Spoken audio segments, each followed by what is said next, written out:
back with another video for you today. As you can see from the title, today we're going to be doing a little discussion with you about what it's like to be an actor, specifically in Canada. Yeah. Jaeden and I are both actors. We've been acting for quite a while. I've been in the industry for about 9 years now. And for me, it's around 13.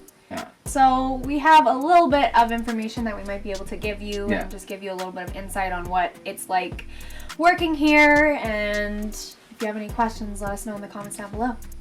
Alright, so first we'll tell kind of a little bit of our story. Okay, so pretty much my dad and mom have both been actors most of their adult life. So they met in school and both went into the industry, and then I, being the copycat I am, decided to copy them and decided to go into the industry to my parents' horror.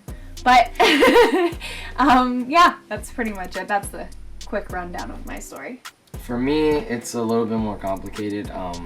My family actually booked a Groupon deal for a photo shoot with this photographer, and her best friend happened to be an agent.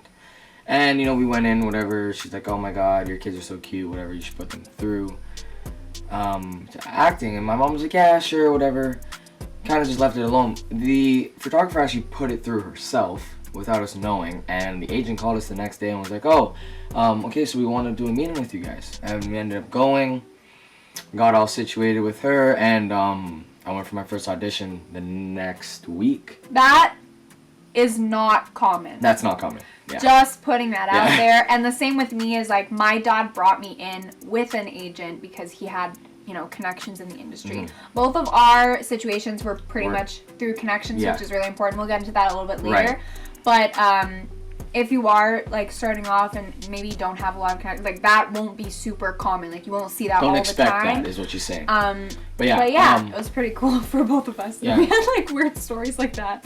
Okay, so the next thing we're going to be talking about is kind of what it's like here compared to the U.S. industry. Anyone who's new, in case you didn't know, we're from Canada. Both Canadian actors. We live in Canada. We're Canadian actors, yeah. So. But yeah, I'd say the industry is reasonably different than the U.S., but at the same time, it's the same idea. Right. Obviously, a lot of work is down there, but there's also a lot of work up here, which is important to know because a lot of stuff is filmed here and produced in the U.S.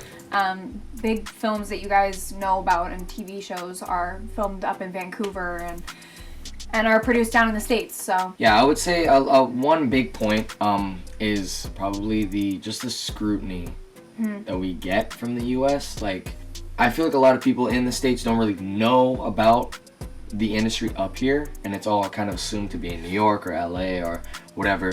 But Georgia, our industry is really big. You guys would be surprised how many things are shot in Toronto, how many things are shot in Montreal, which is a city in Quebec, how many things are even shot in Newfoundland, how many things are obviously shot in Vancouver. Like, it's just all over Canada has become a huge place for the industry. Another thing I would say is the whole look situation. So certain looks will be in here and will be casted here for Canadian productions, for Canadian television, but not so much for the States because that look doesn't fit in there. So I would say a perfect example is actually me and Zoe. I have a great look here for Canada. I'm casted, you know, a lot for Canadian productions because that's my look. Zoe, on the other hand, quite the opposite. Quite the opposite. Her look is almost... It's not, I mean, it's also because I think in recent years, a lot of the industry has opened its eyes to being more diverse, which is really, really important. And obviously I have nothing against that whatsoever. But at the same time, it means there's less opportunity for people that look like me. Right.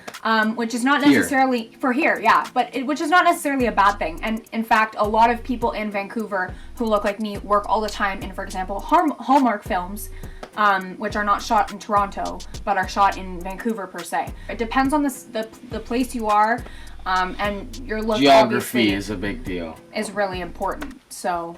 Like I was just about to say, it may be the exact opposite in the States for me and Zoe. Like her look, like I was saying, like we were having this conversation before. Almost any show you're gonna see a white woman in it. Of course. Right. So, your look will almost never go out of style. However, the industry has opened up, so it's less common now. Yeah. And so that's a big deal. It's definitely, instead of, casting 3 female white leads, it'll be 1. Loses opportunities for people who look like her. The third and final point that I would probably want to talk about when it comes to Canada and the United States is the opportunities here. Like we were just saying, there's a lot of scrutiny. So a lot of times, actually not even the scrutiny, just the fact that there's so much more people living in the States. Like there's almost 400 million people living in the United States, almost 40 million. What is it, 40 or is it 60 now? I don't know. If you know the population of Canada, put it in the comment section. But it's somewhere from 40 to 60 million, somewhere around there. It's a smaller population. It's a smaller population up here. It's a smaller industry, which we'll get to later on. But the point is, a lot of opportunities will fall through before they even get here. Like, they'll have already casted roles that I've seen on TV and being like, well, I could have played that role much better than this kid. But he got casted because, it didn't even give me the opportunity to audition. Didn't even audition up here. So we don't even get the chance for a lot of things that don't make it up here.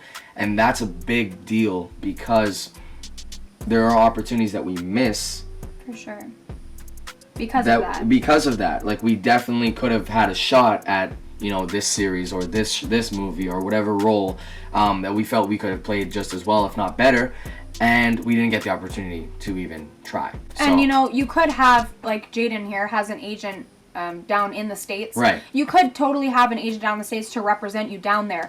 But you might not necessarily be at an advantage because the people living there, the people that are able to stay there, that they're not going to have to be put up by production, are more likely to get the part than you, who's living a million miles away. And it will cost them more money to fly you out, keep you up, rather than a local hire. So that's a big... Even the papers, like, we're both lucky, we're both U.S. citizens. However, most people in the industry up here are not, they don't have that luxury. So there's a lot of paperwork that goes into flying people out from Canada. So it's just a big mess when it comes to that. And that really puts us Canadian actors at a disadvantage. For sure. Okay, so the next point that we're going to be talking about is what acting is like in Toronto specifically. Toronto is a huge city, but it's really not. Like, anyone who works in the film industry in Toronto will know. It's just... we're going for auditions for the same casting directors who know us by name. Like, I know one casting director, I'm not going to name by name, but I'll walk in and they'll go, oh, hey, Jaeden, like, they know it's how's your dad? Exactly. It's like a relationship almost because they're just so close. And that goes for the actors. I've worked with different actors who have been on the same shows as me, who I've worked with before, and it's like, oh, I didn't even know, like, it's just a small world. The production companies, same hair and wardrobe, hair and makeup, the companies, the crews, everything is just right? We rotate, exactly. The same way we rotate, these people rotate too. So and it's all like a little community. It's definitely smaller than the States. A great example of that is a incredible show, Murdoch Mysteries, which is shot here in Toronto and based in Toronto as well. The plot is in Toronto, which I love. Almost everybody's been on it. It's pretty kind of much like a little joke. It's a little joke within the industry that every time you meet like a new actor or something, oh, you've been on Murdoch Mysteries? It's oh, like, of course me you too. have. Because everyone in the city and this show's been running forever, so everyone in the city pretty much has at least appeared on the show, whether it's once background, or twice, 3 whether times, it's a real, whether it's a a lead role, whether it's whatever it is. But so many people, because it's an easy local hire for a 1-episode thing, pretty much everyone's been on Murdoch Mysteries, and that's kind of like an ongoing joke, at least between people in the industry. Another thing is that when we're talking about local casts, most times when these big productions that we said earlier come up here and film with us, they will only cast local people from Canada as one-day roles, 1 episode, 2 episode. That's really common, and they'll fly in the main cast, the leads, from the States. They'll bring in bigger, actors from the States and not hire locals as leads, at least for huge productions. Maybe not Canadian productions, but big American, Netflix, anything you guys know like that's shot up here will most likely be like that. Which again is good and a bad thing because it creates work, but not consistent. Yeah, because of that, a lot of the leads or the larger roles are cast down there, and when they decide to come up and shoot here, we are cast as local hires, which are usually supporting or principal roles, which are a little bit Not smaller. even sometimes, yeah. Which are a little smaller, not necessarily a bad thing at all, but it's still, you're not on set every day. Right. You might not be on set for 4 years. You might not be on set for a month. Right. So it always is going to change up depending on Right. your look, where you are. And that even relates to our next point, which is union. So we are both connected to the union called ACTRA. Really important. Very, very, very important to be connected to unions. They protect you. They yeah. protect you, and it's a cutthroat industry. So it's nice to be protected by a union like that. Especially as a young actor, Yes, because especially as a child actor. young actors are often They're taken advantage of because they're young. These productions are trying to get their shit done, and if they have little kids clowning around, they're trying to keep Not them only on. that, it's the schoolwork. It's the pumpkin. What pumpkining is when basically you have a time limit when you're connected to a union for how long you can work, and as you get older, it increases. Slowly gets bigger. When you're under the age of 12? Yeah. 12 you can only work 8 hours, then and that's 16, maximum. Then the ages 16 it goes go up again to I think 10 hours. Then you can work 12 once you hit 18. You can work, or you can work overtime once you hit 18. Whatever it is, I don't know it off heart, but I know that it does advance. So it protects kids for sure, which is really important, because I think also as a parent, if you have a kid going in the industry, you'll feel more comfortable and you'll feel safer, because you won't feel the need to constantly know every rule, right. because actors there will be somebody on set there to protect your kids, and exactly, which is really, really important, right. because not every production will be on top of that, and they'll have somebody there to do that. Most productions that's the least of their worries. Yeah, union really helps to protect not even just kids, everybody. So there's a few different unions in Canada. There's one in Vancouver as well, right? Mm-hmm. They have their own. Is it AFTRA? Well, Vancouver has its own union it has its own guild for its actors. The ACTRA is more Canada-wide. I know most Toronto. We're both part of ACTRA. Most Toronto actors are part of ACTRA, and then in the States they have SAG-AFTRA. So SAG is the I'm not sure the actual abbreviation what it means, but that is what most American actors are a part of, is SAG, and that's their version of ACTRA, which has their own set of rules, which I'm not actually sure of, because obviously we're not from the States, but I mean. Again, unions are very important, especially in the industry. Alright, so the next section that we're going to be talking about is like personal experiences and personal stuff that's happened to us and what we do in the industry. Yeah. For me, the major thing is my skin color. Because acting is so it's so focused on what people's appearance is. It's all obviously. About your look. So it's all about your look, right? For me, because I'm mixed, it's weird, because I'm too light to be black, I'm too dark to be white. Doesn't really fit in. Not Spanish, not Asian. I don't really have a category. So unless they're specifically asking for somebody who's biracial, it's usually hard. I think also because the acting industry is definitely ever changing, and it's opening up a lot more to diversity and inclusiveness, which is obviously great, but at the same time it's still behind where we'd like it to be. Right. A lot of the time, Jaeden won't necessarily fit into a specific category of a black boy or a white boy, because he's not either one. I'm both. He's mixed, so it's definitely difficult for anyone who's mixed, not necessarily black and white. Not even just my mix. Anyone who could be, even like Zoe, who's Asian and white, or somebody who's Spanish and black, or you don't look it, but I mean, all I'm saying is any mix, anywhere, even I find a lot of indigenous people as well don't really find their way. It's because it's about in the industry. Being in a category, kind of, They categorize almost anything in this industry. So if you don't fit into one, it's hard for you to be placed. Because of the diversity that's built up in the industry, now they have to have a certain amount of this color, a certain amount of that color, a certain amount of this ethnicity, and this. So this, sexual orientation, whatever it is, which is completely fine, and that's incredible. But for someone like me, you don't necessarily fit into that category that they're looking for. Yeah. And sometimes they'd like to have someone that looks like a really distinct ethnicity or a distinct race. Or they have one person who is, that one black guy in the show. So it can't be a half black person. Like it's gonna be one black. in Stranger Things, you have like kind of one character that's not white, And they couldn't obviously make that character a mixed person because then the they black would be community still white, isn't right? Exactly. Yeah. Right. Okay, so the next point is kind of the fact that you need to have thick skin Really to be in the skin. industry. And obviously you need to have guts to go into any sort of artistic field, any creative field. You need to have confidence in yourself, which is really hard for people that won't work for extended periods of time. As an actor, you're not guaranteed a job. This isn't a 9-to-5 thing, a 9-to-4 thing, whatever. You're not guaranteed to work every week or every year. I've gotten multiple people say, well, it can't be that hard, and all you're doing is like reading some lines, or like it doesn't take that. But what people don't understand is the mental strain and the effort that takes all of your being to be an artist in general.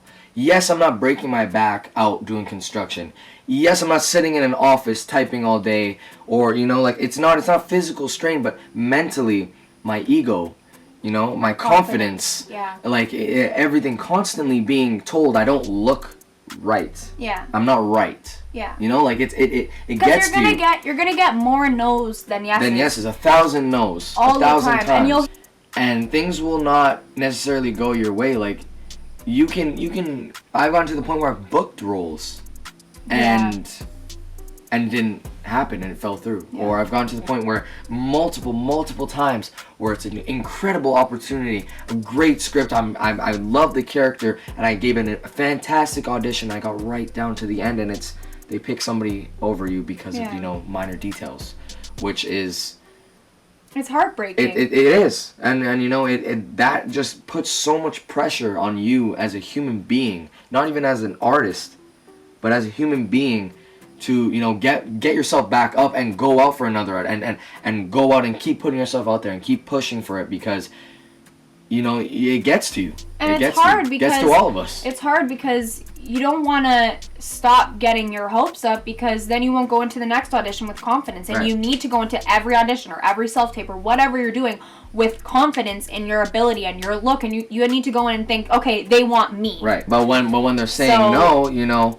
sometimes you feel like, am I good enough? Yeah. Is this even what I should be doing? Like, like people, and the doubt creeps in on any artist, whether you're making music, whether you're, your visual arts, anything you're doing, it creeps in on you. Like, am I meant for this? Or am I just, or should I be doing something else? Like, is this not for me? Or is it like, what is it? But, you can't, it's hard. You won't work every day. You won't work every year. And I think that can be challenging, especially because you'll see people that working, and people that look like you working, and you're like, well, why am I not working? What's wrong with me? What am I doing wrong? Right. And at the end of the day, it's about look. It's about being right for that specific role. It's about what the production wants. And it's not even where it's like, all the time your talent necessarily. You could work as hard. Like, I've spent, years studying certain actors and, working so hard to master this craft and get to the point where I feel like I'm confident in my auditions. I feel like I'm giving good reads. I feel like I'm, able to embody characters very well. And that could all mean nothing because your hair color is in the right color, or you're a little bit too light, or too short, or you live too far. Like, it could be any number of factors that places these kind of constrictions on you. Yeah. Okay, moving on to another personal experience that I can speak about is being a woman, and specifically a young woman in the industry. I think, this whole Me Too movement came out a few years ago, which was amazing, and really, really, really important, because... especially in this industry. Yeah, because women a lot, and men of course too, are silenced when this disgusting shit happens to them. I am lucky to have not faced any extreme form of that. Obviously, there are little things that every, woman I feel like can account to and like relate to, even not necessarily just in the film industry, just by being a woman in society. The same way Jaeden can, feel racial things against him in just life, not necessarily just the industry. Just being oppressed. Yeah. And not necessarily, the oppression you see on TV where it's like, physical, like physically hurting people or anything like that. Just the little comments, the little things, the little tedious things that happen that kind of just make you feel like you're lesser. I've definitely been treated different than my male co-stars. Right. And that even goes in even to payment. Yeah, into payment, into the way like you're spoken to. I've been lucky to work with really incredible production teams and really incredible actors and co-stars. And I've never had a bad experience. But it's definitely, looking back on situations, you think, oh, maybe that was because I'm a girl, and maybe it was because of this and this and this. But yeah, so if you guys have any more questions, leave them in the comment section. We'll be sure to get back to you guys. If you want a part 2 or another segment of this little talk discussion thing, informal, we can make this even a series if you guys want. But let us know. Let us know. Subscribe if you're new. Like this video up. And again, leave some comments in the comment section for us. And we'll see you guys soon. Yeah, we'll see you guys soon. So, yeah. And cut.